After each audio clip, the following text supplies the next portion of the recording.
Hello! Hi everybody! Welcome back to Green Summer, number 5. Yeah. Before we get started, disclaimer.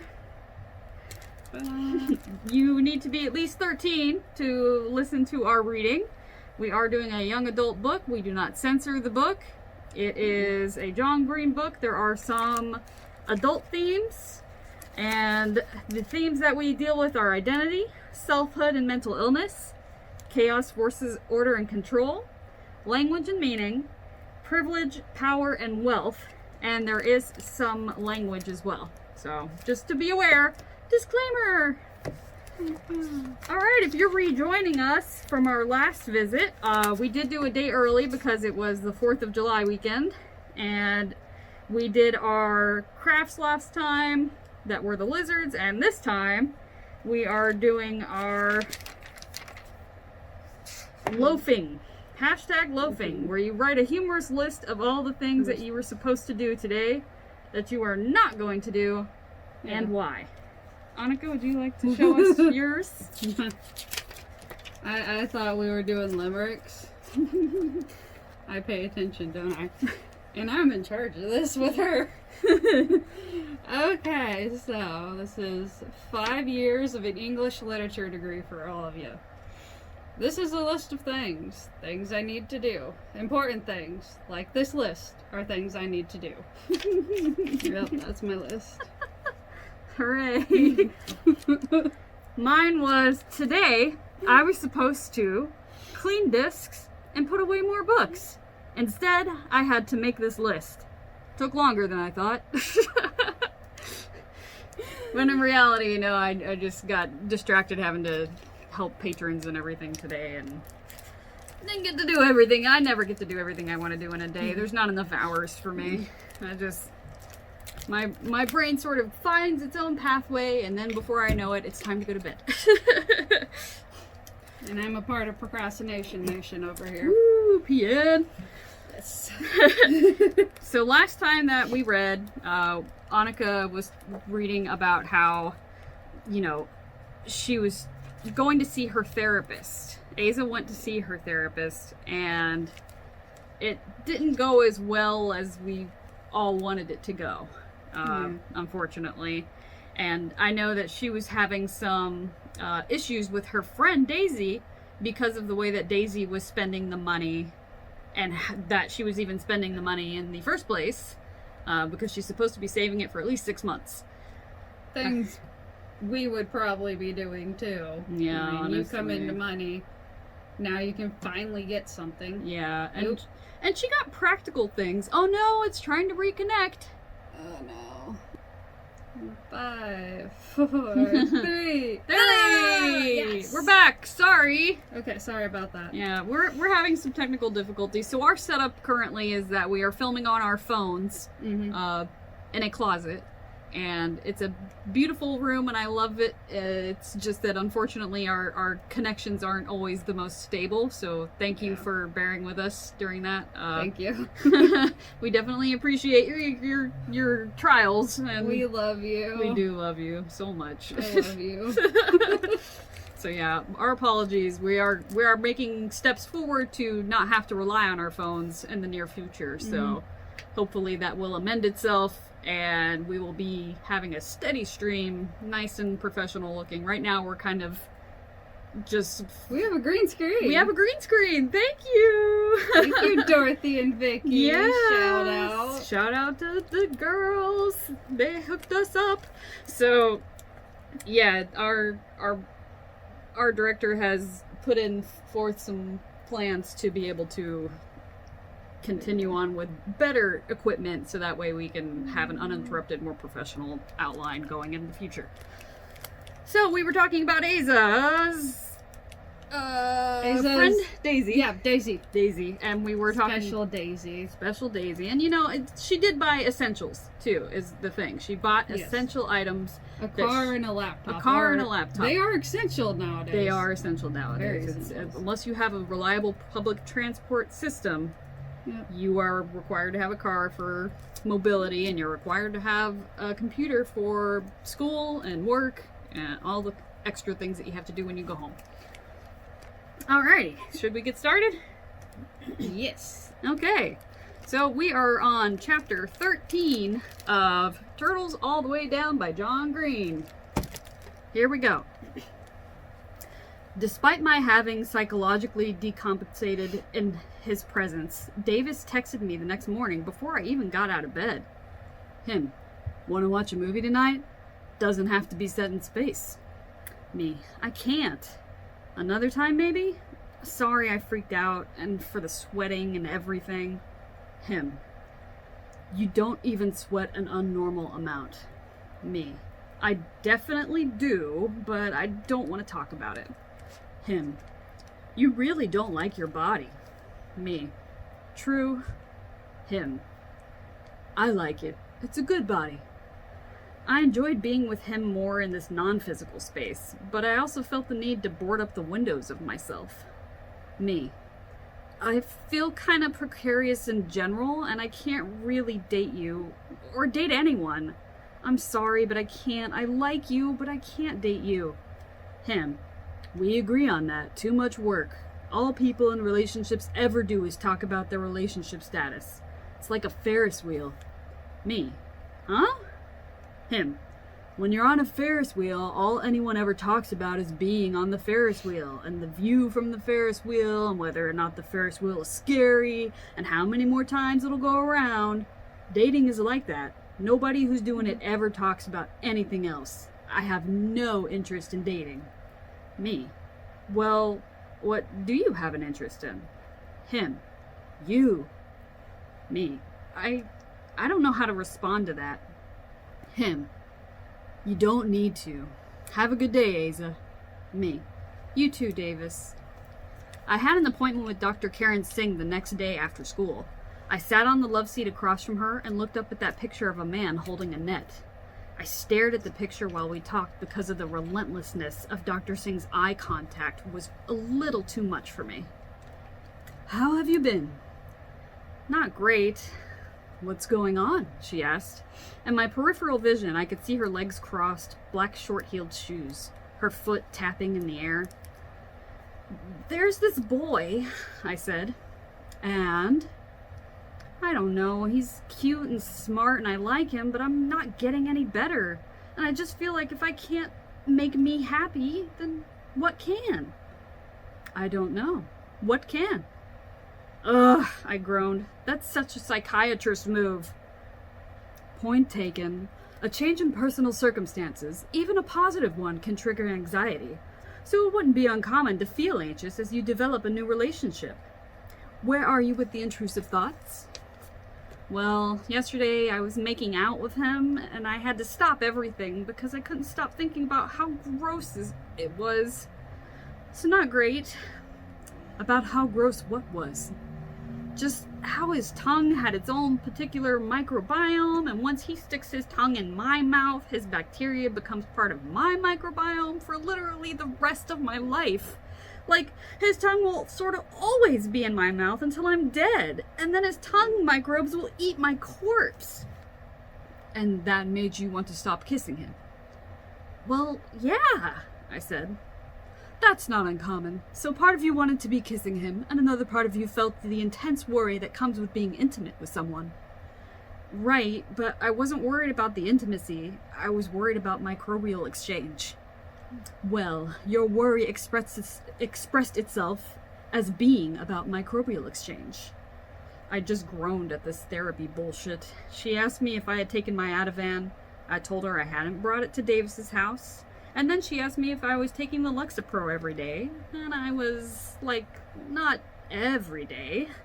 The conversation devolved into her telling me that medication only works if you take it, and that I had to treat my health problem with consistency and care, and me trying to explain that there is something intensely weird and upsetting about the notion that you can only become yourself by ingesting a medication that changes yourself. When the conversation paused for a moment, I asked, "Why'd you put up that picture of that guy with the netting?" "What aren't you saying? What are you scared to say, Asa?"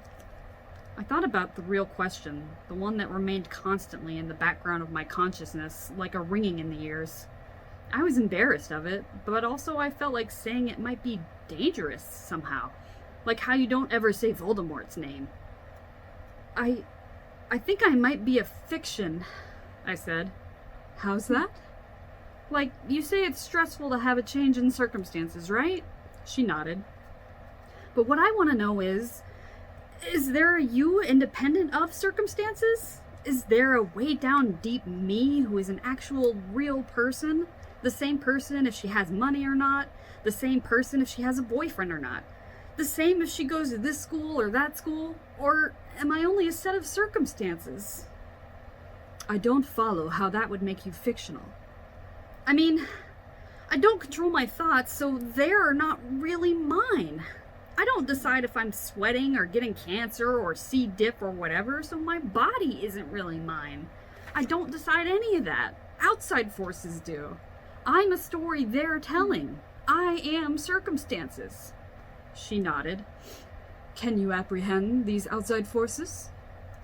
No, I'm not hallucinating, I said. It's like I'm just not sure that I am, strictly speaking, real. Dr. Singh placed her feet on the floor and leaned forward, her hands on her knees. That's very interesting, she said. Very interesting. I felt briefly proud to be, for a moment anyway. Not uncommon. It must be very scary to feel that yourself might not be yours. Almost a kind of imprisonment? I nodded. There's a moment, she said, near the end of Ulysses, when the character Molly Bloom appears to speak directly to the author. She says, "Oh, Jamesy, let me up out of this. You're imprisoned within a self that doesn't feel wholly yours, like Molly Bloom. But also, to you, that self often feels deeply contaminated." I nodded. But you give your thoughts too much power, Asa. Thoughts are only thoughts. They are not you. You do not belong to yourself. You do belong to yourself, even when your thoughts don't. But your thoughts are you. I think, therefore I am, right? No, not really. A fuller formation of this philosophy would be dubito ergo cogito ergo sum. I doubt, therefore I think, therefore I am. Descartes wants you to know if you could really know anything that was real, but he believed his ability to doubt reality proved that, while it might not be real, he was. You are as real as anyone, and your doubts make you more real, not less. The moment I got back home, I could feel Mom's nerves jangling about my visit with Dr. Singh, even though she was trying to be calm and normal. How was it? She asked, not looking back at me while grading tests on the couch. Good, I guess, I said. I want to apologize again for the way I spoke to Davis yesterday. You have every right to be upset with me. I'm not, I said. But I want you to be cautious, Asa. I can't tell that your anxiety is increasing from your face to your fingertip. I balled up my hand and said, It's not him. What is it then? There's no reason, I said, and I turned on the TV, but she took the remote and muted it. You seem locked inside of your mind, and I can't know what's going on in there, and it scares me. I pressed my thumbnail up against my fingertip through the Band-Aid, thinking it would scare her a lot more if she could see what was going on in there. I'm fine, really. But you're not. Mom, tell me what to say. Seriously, just tell me what words I can say to make you calm down about it. I don't want to calm down. I want you to stop being in pain. Well, that's not how it works, okay? I have to go read for history. I stood up, but before I could get to my room, she said, Speaking of which, Mr. Myers told me yesterday that your essay on the Columbian Exchange was the best he'd seen in all of his years of teaching. He's been teaching for like 2 years, I said. 4, but still, she said, you're going places, Asa Holm, big places. Did you ever hear of Amherst? I asked. Where? Amherst. It's this college in Massachusetts. It's really good. It's ranked really high. I think I might want to go there, if I get in. Mom started to say something, but swallowed it, and then sighed. We'll just have to see where the scholarships come from. Or Sarah Lawrence, I said. That one seems good too. Well, remember, Asa, there's a lot of schools that charge you just to apply, so we have to be selective. The whole process is rigged from start to finish. They make you pay to find out that you can't afford to go. We need to be realistic. And realistically, you're going to be close to home, okay? And not only because of money. I don't want you to really want to be halfway across the country from everything you know. Yeah, I said. Okay, I get it. You don't want to talk to your mother. I love you anyway. She blew me a kiss, and at last I escaped to my room. I did have to read for history, but after I finished, I wasn't tired, and I kept thinking about texting Davis. I knew what I wanted to write, or at least what I was thinking about writing. I couldn't stop thinking about the text, writing it out, hitting send, knowing I couldn't take it back, the sweaty heart race of waiting for a reply. I turned off my light, rolled over onto my side, and shut my eyes. But I couldn't shake the thought, so I reached over for my phone, clicked it awake, and wrote him. When you said before that you like my body, what did you mean? I watched the screen for a few seconds, waiting for the ellipses of his reply to appear, but it didn't. So I put the phone back onto the bedside table. My brain was quiet now that I'd done the thing it had wanted me to, and I was nearly asleep when I heard the phone vibrate. Him. I mean, I like it. Me. What about it? Him. I like the way your shoulders slope down into your collarbone, and I like your legs. I like the curve of your calf. I like your hands. I like your long fingers and the insides of your wrist, and the color of skin there and the veins underneath it. Me. I like your arms. Him. They're skinny. Me. They feel strong, actually. Is this okay? Him. Very. Me. So, the curve of my calf, I never noticed it. Him. It's nice. Me. Is that it? Him. I like your ass. I really, really like your ass. Is this okay? Me. Yes. Him. I want to start a fan blog about your ass. Me. Okay, that's a little weird. Him. I want to write a fan fiction in which your amazing butt falls in love with your beautiful eyes. Me. LOL. You are really ruining the moment. You were saying before... Him. That I like your body. I like your stomach and your legs and your hair, and I like your body. Me. Really? Him. Really? Me. What is wrong with me that texting is fun and kissing is scary? Him. Nothing is wrong with you. Want to come over after school Monday? Watch a movie or something? I paused for a while before finally writing, sure. In the parking lot before school on Monday, I told Daisy about the texting and the kissing and the 80 million microbes. When you put it that way, kissing is actually quite disgusting, she said. On the other hand, maybe his microbes are better than yours, right? Like maybe you're getting healthier. Maybe. Maybe you're gonna get superpowers from his microbes. She was a normal girl until she kissed a billionaire and became Micro Bianca, queen of the microbes. I just looked at her. I'm sorry. Is that not helpful? It'll probably get less weird, right? I said, like, each time we kiss and nothing bad happens, it'll get less scary. I mean, it's not like he's actually gonna give me Campylobacter. And then, after a second, I added, probably. Daisy started to say something, but then she saw Michael walking toward her from across the parking lot.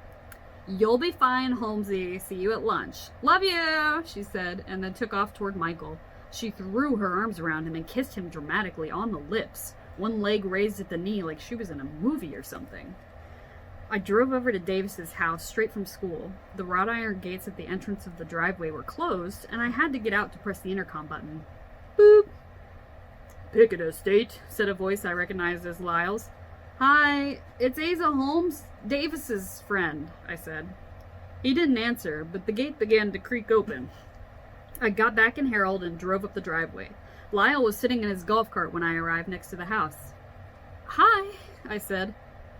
Davis and Noah are at the pool, he said. Can I give you a ride? I can walk, I said. Take the ride, he responded, flatly gesturing to the space of the cart's bench beside him. I sat down. and he set off very slowly toward the pool. "How's Davis doing?" he asked me. "Good, I think." "Fragile, that's what he is. They both are." "Yeah," I said. "You gotta remember that. You ever lost somebody?" "I have," I said. "Then you know," he said as we approached the pool. Davis and Noah were sitting next to each other on the same pool lounger, both hunched forward staring at the patio beneath them. I was thinking about Lyle saying, "Then you know."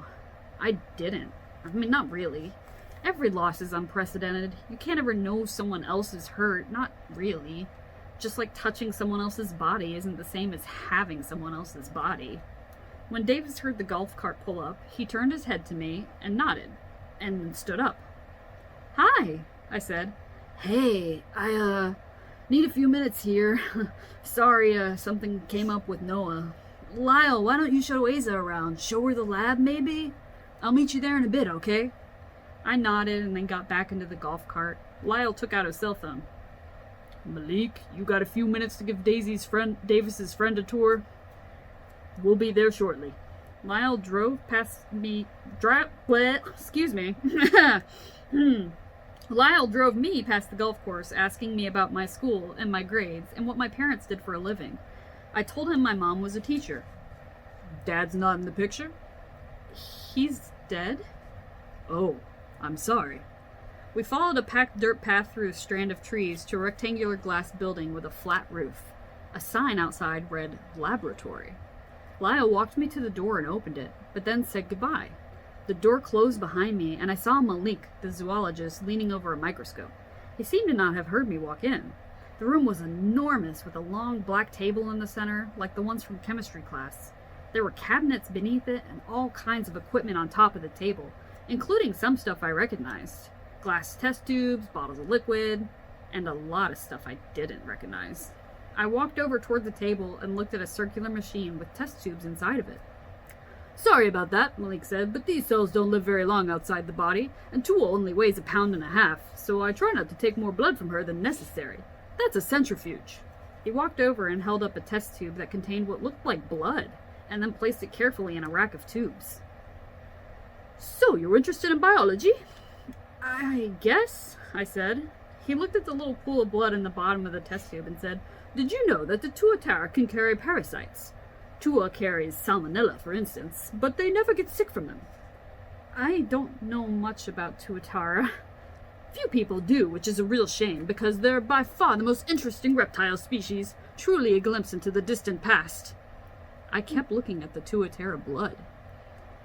"It's hard for us to even imagine how successful they've been. Tuatara have been around 1,000 times longer than humans. Just think about that. To survive as long as a tuatara, humans would have to be in the first 1/10 of 1% of our history." "Seems unlikely," I said. "Very. Mr. Pickett loves that about Tua, how successful she is. He loves that at 40 she's probably still in the first quarter of her life." "So he leaves his whole estate to her?" "I can think of a worse use for fortune," Malik said. I wasn't sure that I could. "But what fascinates me most, and is the focus of my research, is their molecular evolution rate. I apologize if this is boring." In fact, I liked listening to him. He was so excited, his eyes wide, like he genuinely loved his work. You don't meet a lot of grown-ups like that. "No, it's interesting," I said. "Have you taken bio?" "I'm taking it now," he said. "Okay, so you know what DNA is." I nodded. "And you know that DNA mutates. That's what has driven the diversity of life." "Yeah," I said. "So look." He walked over to a microscope connected to a computer and brought an image of a vaguely circular blob up on the screen. "This is a tuatara cell. As far as we can tell, tuatara haven't changed much in the last 200 million years, okay? They look the same as their fossils, and tuatara do everything slowly. They mature slowly, they don't stop growing until they're 30, they reproduce slowly, they lay eggs only once every 4 years, they have a very slow metabolism. But despite doing everything slowly and having not changed much in 200 million years, tuatara have a faster rate of molecular mutation than any other known animal." "Like, they're evolving faster?" "At a molecular level, yes. They change more rapidly than humans or lions or fruit flies, which raises all kinds of questions. Did all animals once mutate at this rate? What happened to slow down molecular mutation? How does the animal itself change so little when its DNA is mutating so rapidly? And do you know the answers? Ha ha ha, he laughed. Oh, no, no, no, no. Far from it. What I love about science is that as you learn, you really don't get answers. You just get better questions. I heard a door open behind me. Davis. Movie? He asked. I told Malik thanks for the tour, and he said, anytime. Perhaps next time you'll be ready to pet her. I smiled. I doubt it. Davis and I didn't hug or kiss or anything. We just walked next to each other on the dirt path for a while, until he said, Noah got in trouble at school today. What happened? I guess he got caught with some pot. Jesus, I'm sorry. Did he get arrested? Oh no, they don't involve the police with stuff like that. I wanted to tell him that police sure as hell got involved with stuff like that at the White River High School, but I stayed quiet. He's getting suspended, though. It was just cold enough that I could see the air steam out of my mouth. Maybe that'll be good for him. Well, he's been suspended twice before, and it hasn't helped him so far. I mean, who brings pot to school when they're 13? It's like he wants to get in trouble. I'm sorry, I said. He needs a dad, Davis said. Even a shitty dad.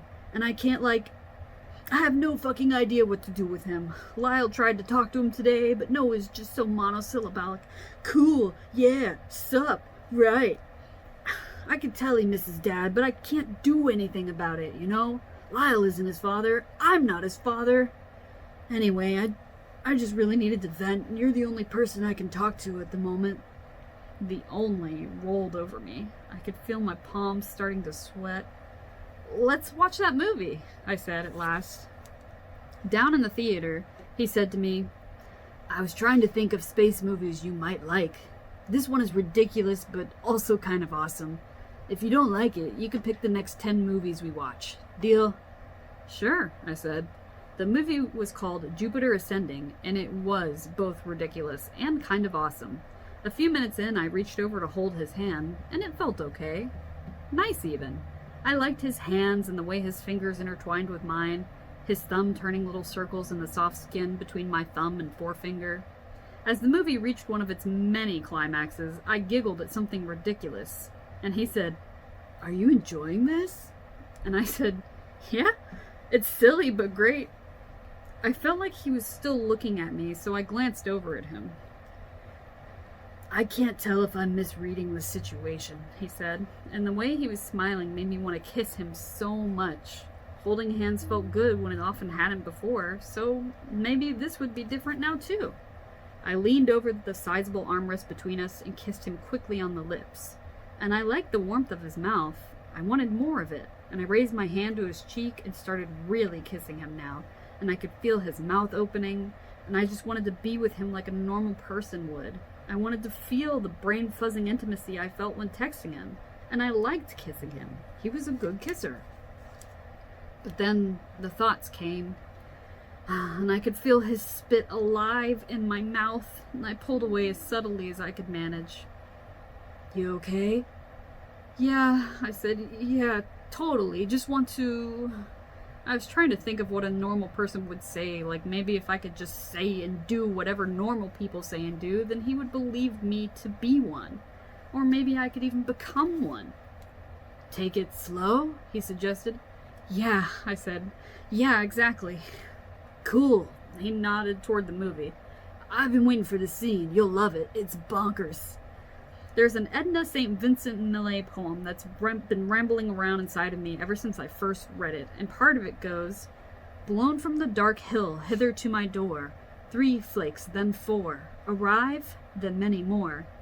You can count the first 3 flakes and the 4th, then language fails and you have to settle in and try and survive the blizzard. So it was with the tightening spiral of my thoughts. I thought about his bacteria being inside of me.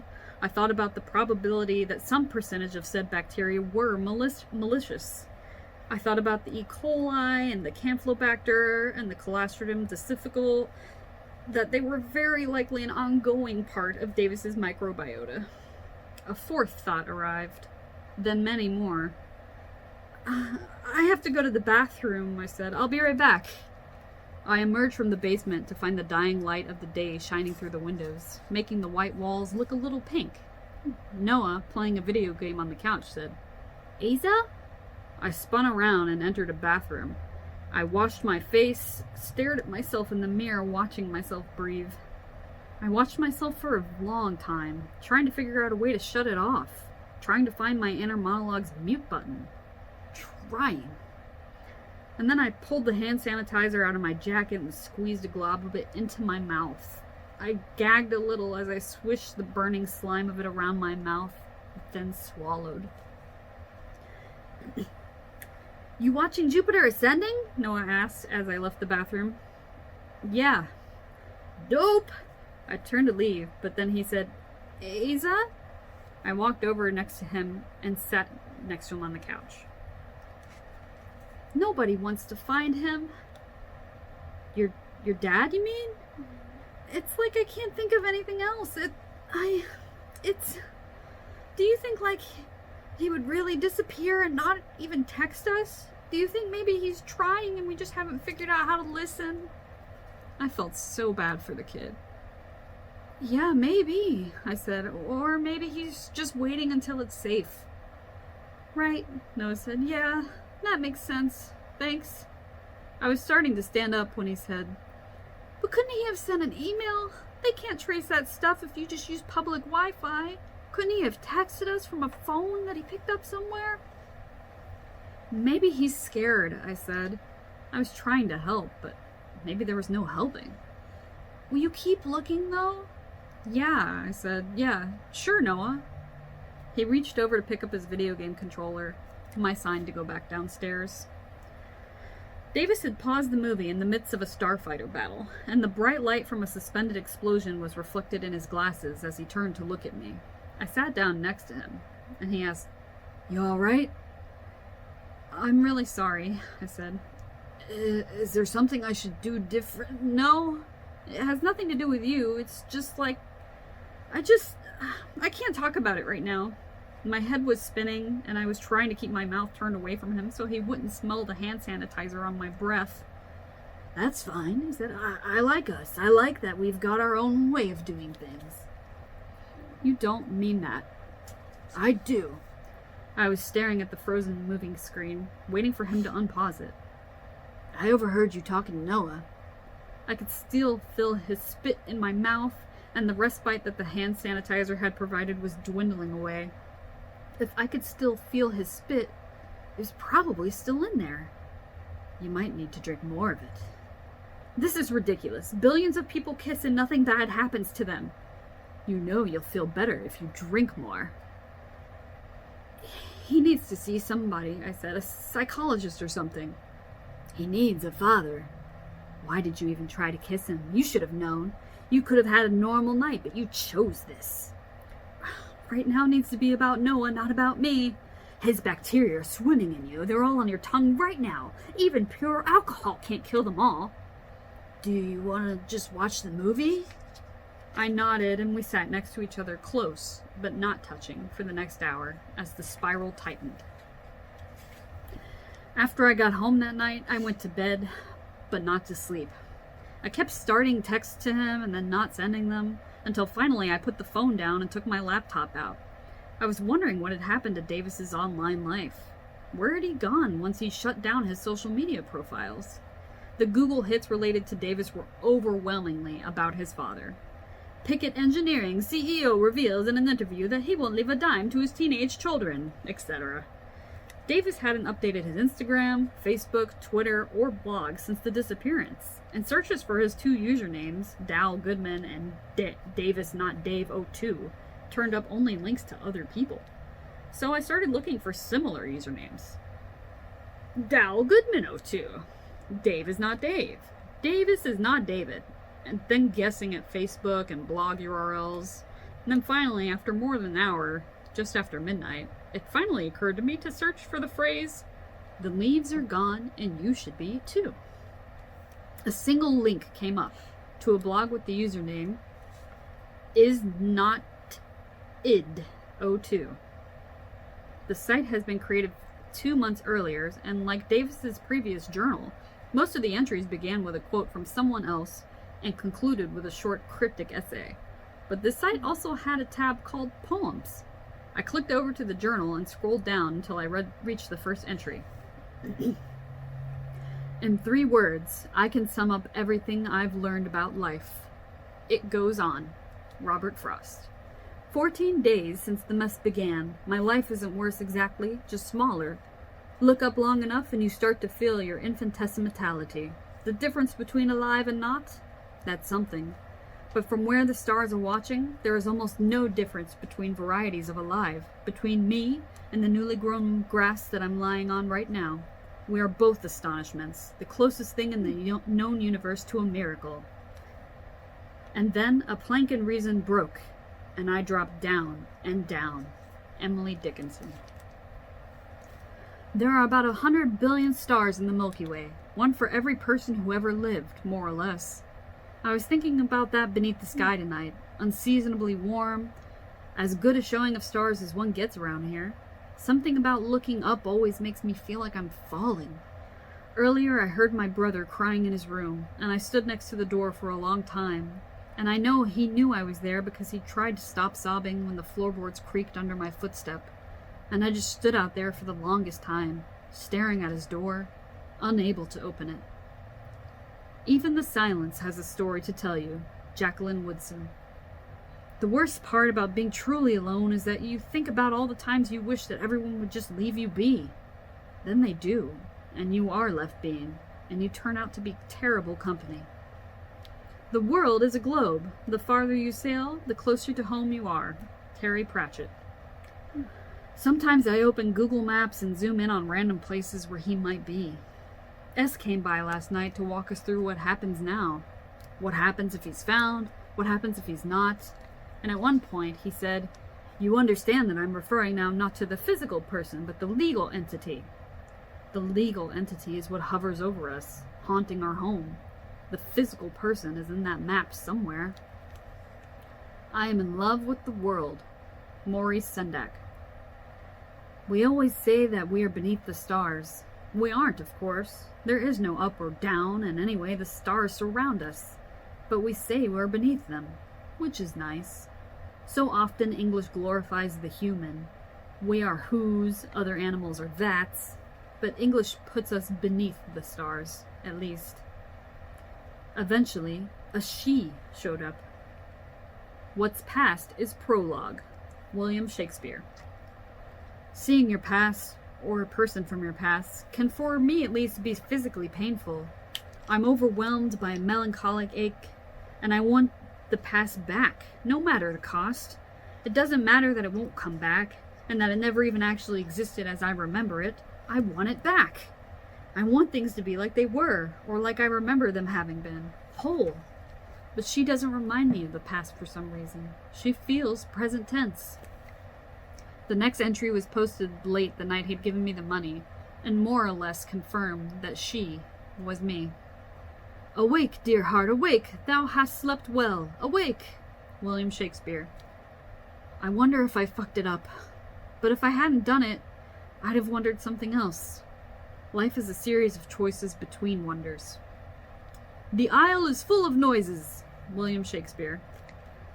The thought, would she like me if I weren't me, is an impossible thought.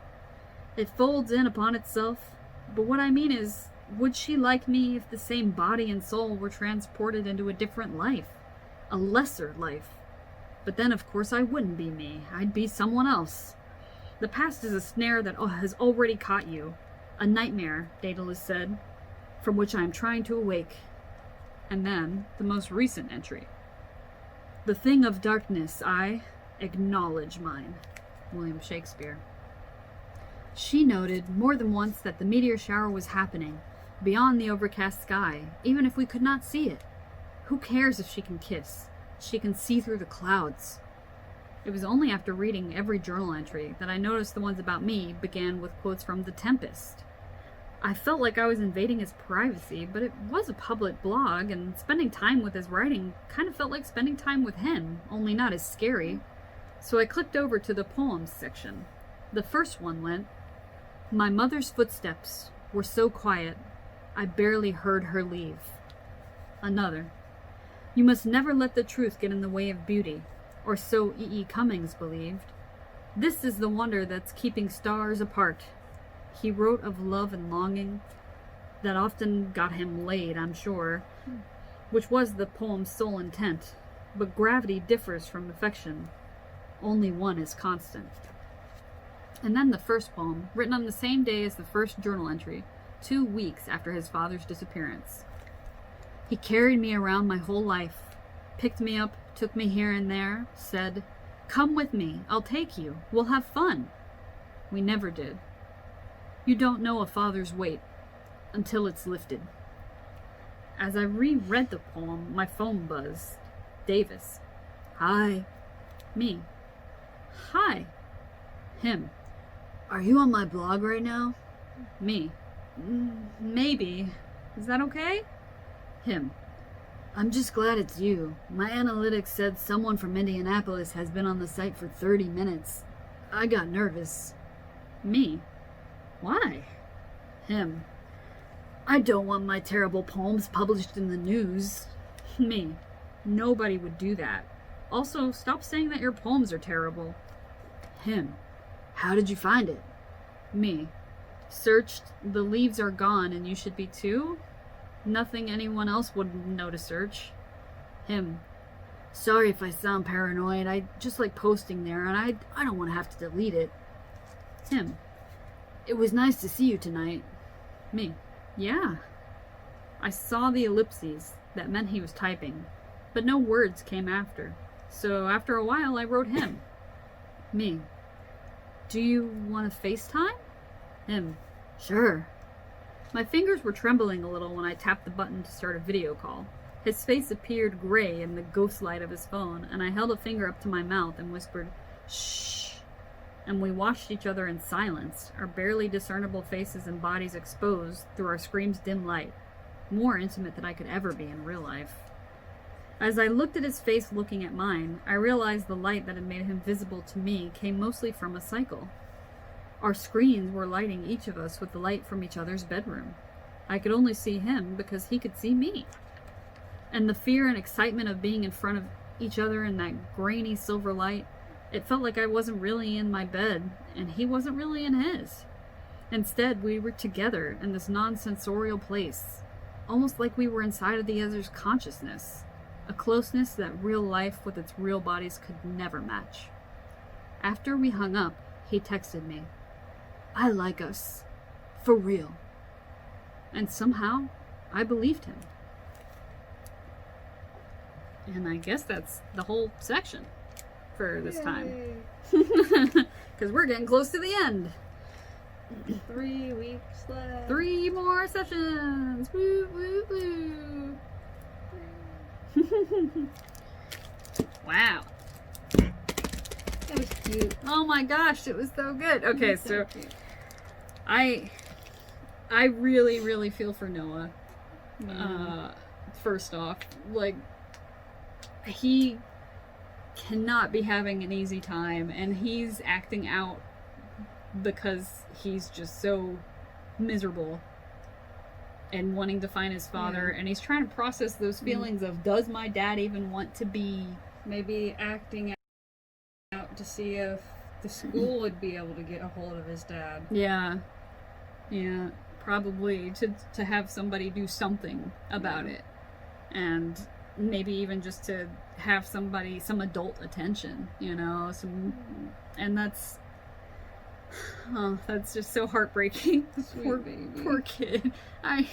You might be better off if your dad doesn't come back altogether, but he needs a parent. He needs a figure to help take care of him. That's there when he needs him, not there because they're paid to be Yeah, there. not there because they're paid to be there. Ooh, poor kid. Yeah. And Asa going into the restroom and drinking hand sanitizer. Don't do that. Don't ever do that. Don't do It's that. poison.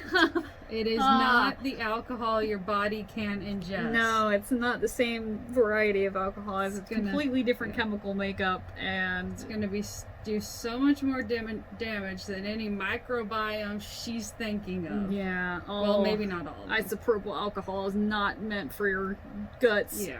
Not As at all. many people in Prohibition times found out. Yeah, That's where the research came from. yeah. You can go blind and die and all kinds of horrible, horrible And things. pass those genetics on Yeah. that have now been created. Woof. I mean, she must have been in a bad space to Mhm. and put herself through Just- that. Mouthwash. Yeah. Mouthwash. Yeah, and of course it was her compulsion that pushed her to it. It was her Mhm. OCD that made her do it. And poor thing. She Sorry, fly. yeah, I was looking at that earlier. If you see me looking around all weird, it's that fly. But yeah, poor thing. Like I couldn't believe that she was so embarrassed about it too. She didn't want Davis to smell the hand sanitizer on her breath, in her mouth, and she couldn't like convince herself to relax and accept a kiss from him. She wants to be close to him, and there's this dichotomy of her, like she has these two burning desires inside of herself. She wants intimacy with somebody, but also She wants that normal teenage lifestyle, but also can't handle the intrusive thoughts that are happening for her, that are coming in and taking over her entire being. And that's definitely a difficult thing. Did you get it? I don't know. Oh. That's our intrusive thought for the day. Flies. Go away. But yeah, and Daisy wasn't in this section at all. She wasn't in any of those 3 chapters. Well, and she was in the beginning. Oh yeah, she was in the beginning. You're right. She was talking to her about. She kissed Micah. Yeah. Michael. It's spelled like Micah, but It with an does L. look like a Yeah. She kissed Michael. Isn't she dating that bald-headed baby kid? Isn't that Michael? Is it? Yeah, Michael. Michael's the bald-headed baby kid. Michael's the bald-headed baby kid. Yeah. Okay. So they're dating. They're a thing now. Okay, we're They're sure cute. about that. I'm pretty sure it's in the first chapter when she talks about her friends. I know that she was. Well, I know she was talking to Michael, but I thought she was hooking up Yeah. with some other guy. No, they're best friend. Because he went Oh. to Asa earlier, and he's like, I don't want this to be awkward. And Asa's like, I don't like you. And he's like, no, I like Daisy. Yeah, Yeah, okay, see? cool. All right, so it was Michael. Yeah. I thought it was weird at first. I'm like, why is she kissing Michael? Why is she with 2 guys? Yeah. No, well, Daisy My might. brain totally dismissed that it was him. Yeah, I thought. Daisy might do that. Yeah, that's what I thought was. I thought it was like, wait, why is Daisy kissing this other guy? Who's that? Did they agree to this? Did her boyfriend agree? But I guess it isn't Michael. Yeah. He's the one who looks like a baby. I have to get that in my head because I keep picturing Michael. him as like a dark-haired, artsy kid. Yeah, like. It's like, so. So he's Michael, the big Yeah. baby-headed face. Okay. He just needs to grow some hair if he can, unless he has a medical condition. He might, yeah. He might have a big bald baby head for, you can, alopecia. You could have no hair cells, and yeah. I mean, I keep calling him that because she called him that, but that's really disrespectful. I don't mean to. It gets stuck in your head. It does, because that's how you were introduced to her dating him, and you're kind of like, wow, that's rude, and then it just sticks with you, and you should not use the same language that I'm using because it's rude. It's first impressions. Like you see somebody a guy walking around in a neon green romper, and you're like, that's romper guy. Yeah, that's Green Man or something. Yeah, it's your first impression just sticks. It's not good. It's not good. Try to overcome that, people. Unless it's love at first sight, then ooh. Yeah, or unless they own it and Yeah. they're like, yeah, I'm Green I'm- Romper guy. Yeah. Yeah, but I don't think I would want to be called Bald Baby Boy. Unless that was your superhero name. Yeah, unless I was like, yeah, I'm Bald Baby Boy, Yeah. then I'd be happy. But I don't know. It's a very thin line that you have to walk down for that to be okay. I wonder if that's ever gonna come out with their dating. I didn't want to date the baby. I'm your baby. Maybe that's their kink. I don't know. But yeah, I definitely was surprised that you know, Yeah. Aza's mother did drop the subject so readily. She did pursue a little bit at first, and then she was just kind of like, okay, you don't want to talk to your mom, that's cool. And Yeah. I'm surprised that that was her reaction to that. It can't be easy for her. No, it can't be 'Cause- easy for her. Most mothers, not all mothers, are just, they want to take care of you. They want to make sure you're fine all the time. And they want to be there for you. And then you don't know how to help yourself, so you don't know how to tell her to help you. Yeah. And it's stressful It on all is. sides. Yeah, it absolutely is. Especially, I mean, you can even have that with any kind of relationship that, you know, somebody wants to support you and wants to be there for you, but they don't know how to. And if you don't know how to yourself, you can't Yeah. show them, hey, this is what I need, you know, when they're like, I don't even know what I need. And at that point, all I can do is listen, you know, and be there. And it's definitely a challenge for people who, Yeah. I know that a lot of the people in my life have a difficult time building support for when I'm having my, you know, mental illness issues. And I don't ever blame them. I'm not like, oh, you guys, why don't you try harder? You know, it's just you know, it's gonna run its course and do its thing, and I just appreciate them being there for me, because ultimately, you know, if you're not trained in that sort of thing, that's really all you can do is just be there for them Mm-hmm. and, you know, listen. And you don't have to offer any advice. You can just, you know, say, oh, I'm sorry you're going through that, you know. It sounds like a platitude that's empty, but it Yeah. really isn't. It makes a difference when somebody says, like, oh, yeah, you can talk to me, you know, and you really mean it. It's nice. You have to mean it if you're going to say You it. do have to mean it if you're going to say it. If you can't handle it, Please. that's okay too. And you can say, I can't handle that, but, you know, Yeah. I still care about you. And that's good enough. I love you, but I can't right now. Yeah, I love you, but I have no idea how to deal with this. So. I'm going through my own I'm stuff. going through my Let's own not. stuff. Yeah. Let's just Yeah, let it go the way it is. And Floofy hair. I just kind of, I have a bad habit of touching my hair, and I just absolutely ruined it. It's fine. It's beautiful. It's fine. It's like that. It's good enough. My hair was like fluffy this morning because I pulled out the braids from yesterday. Oh yeah, It deflated. yeah. You got all It your pleats was- gone. It was Hermione Granger out to here fluffy. Yeah, bushy. But she got that naturally curly hair too, Yeah. which is really pretty. I like it. It's I wish it would stay after day one. yeah. Yeah. Sidetrack. Yeah, sidetrack. Back on course. Back on course. But yeah, you know, it was just interesting to see how the Tuatara had like its own evolutionary process, and that it evolves at a quicker rate, and it even It mutates. so quickly, like, and it's daily. yeah, Almost? very quickly, and Yeah. that it even ages slower than we do, so it develops slower. So it's in its 30s before it can even have any eggs, and that's, to me, like before it can mate. It's like Baby Yoda. He's a baby. He's a Tuatara. Oh my god! Yes. Revelation! We figured it out. Ooh. I guess that's the thing for like Rhynchocephalia, is maybe they're, you know, it's just since they're a different type of species that Yeah. that's pretty interesting to think like maybe dinosaurs were a similar fashion. Maybe some of them weren't ready to, you know, Yeah. mate until their 30s, which Some dinosaurs they found Some out humans are related heavily to birds, like the T-Rex. 'cause Yeah. they have the bird bones that they're growing rapidly. yeah, absolutely. Yeah, so yeah. Your chicken and pigeons of now used to be T-Rexes. Yeah. Well, if there is a connection, they may not be, you know. What I thought was interesting is that they were talking a lot more about the skies and the stars in this one too. Is that yeah. they were mentioning how everybody, you know, what in particular what one of Davis's poems said reached out to me was that he believed that human language was very selfish and kind of putting itself above other things. Like we call humans, you know, they or them, and we call creatures that or it.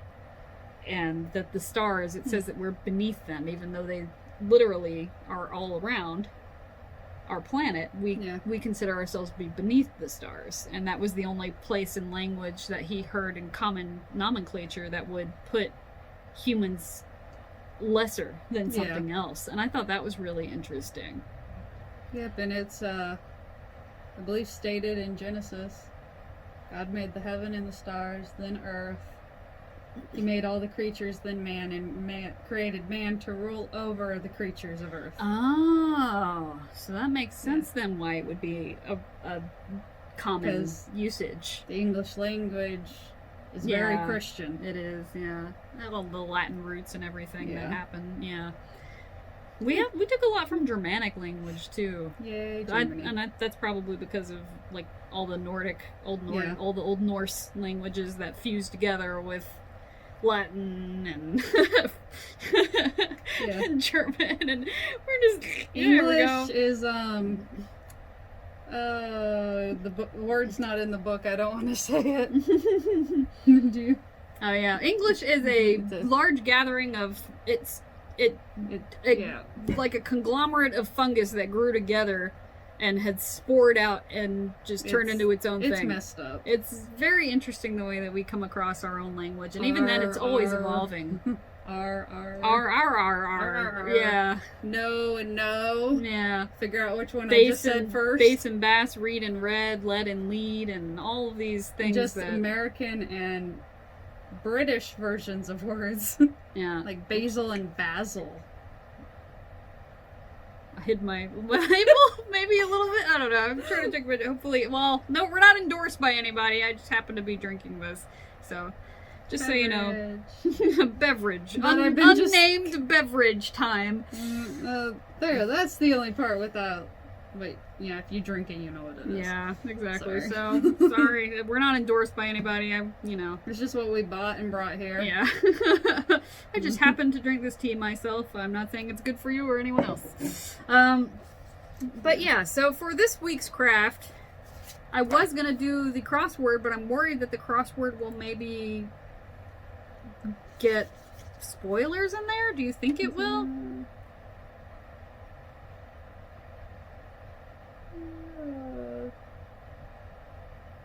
Have we come across that one? No, we haven't come across that Okay. ones yet. So we might have to do Spoiler. something else that's not a spoiler. Yeah, we don't want to be a spoiler. We don't want to be a spoiler. So why don't we write a poem Ooh.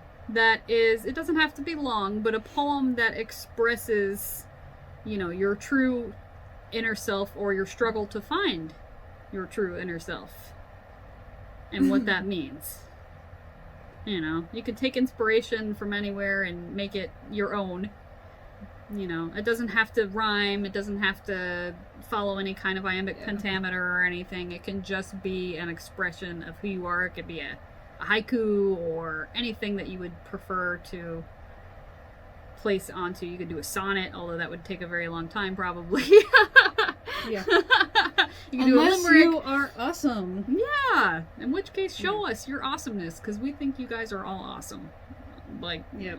especially for sitting here listening to us jabber on for, And when you came back after our yeah. little whatever happened with my phone. Yeah, hopefully that will remedy itself. Like we said, Yeah. we're gonna get some new equipment and maybe not have to deal with this random disconnection issue that Yeah. we've been having lately. That's only happening here. It's not happening with rock painting. Yeah, and it's not happening with my painting stuff, or Yeah. it's not happening with anything else. It's just This. book club. Just book club. It John doesn't like Green, us. what are you doing? I feel like this is his astral projectile self doing something. 'Cause It's if the you ghost of follow John Green. him online, he is ridiculous. Him and his brother. That's really cool, though. Yeah. So yeah, we've only got 3 more sections to go through, guys. So we will get through the book, and then we'll do the crossword, and maybe we'll do like a special contest to see what book we should be reading next. Maybe we'll have like Yep. a little poll over there and see which ones get the most votes. Which we should start to put together soon. Yeah. Because we gotta send out a letter to the publisher Yeah. to be like, hey, we want to read your book. Yeah, we have to ask permission to be able to read Yes. things, and we did send a letter to the publisher in several ways for this.